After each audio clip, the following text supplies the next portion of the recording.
Mesdames, Mademoiselles et Messieurs, bienvenue sur le journal de ce jour. L'Assemblée nationale a décidé de ne pas accepter les recommandations du Conseil suprême d'État dans le choix du chef du nouveau gouvernement et de la formation du cabinet. Et au cours de la session, le président de l'Assemblée nationale a souligné la nécessité pour le comité de la feuille de route de communiquer avec les autorités concernées pour lever les obstacles aux élections et fixer une date inévitable pour celles-ci. Le porte-parole officiel de l'Assemblée nationale, M. Abdallah Blehak, a confirmé cette concertation entre la Chambre des représentants et le Conseil d'État se poursuit conformément à l'accord politique en vue de parvenir à un consensus politique, notamment dans la feuille de route, avec ses différentes pistes constitutionnelles, politiques, de sécurité et exécutives et le dossier des positions régaliennes et d'autres. Et ces démarches viennent pour contourner cette étape et parvenir au plus vite aux élections présidentielles et législative.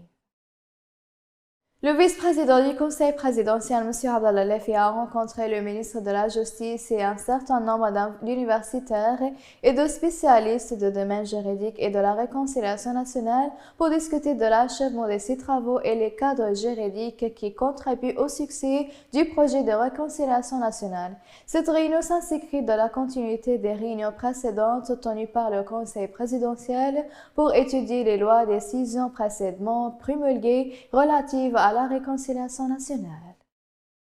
Le procureur général Sadiq Sora a discuté avec le procureur général de la Cour de cassation italienne Giovanni Salvi des moyens de renforcer la coopération entre les procureurs publics libyens et italiens dans le domaine de la justice pénale.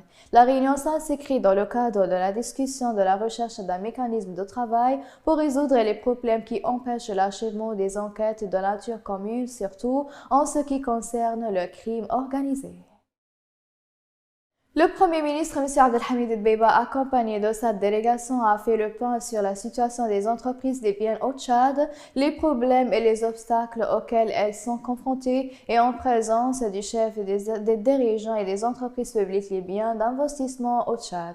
Une explication détaillée a été donnée par les responsables de la situation des investissements libyens au Tchad et des résultats financiers des entreprises ces dernières années. Mesdames et messieurs, la fin des résumés. Merci de m'avoir attiré votre attention et au revoir.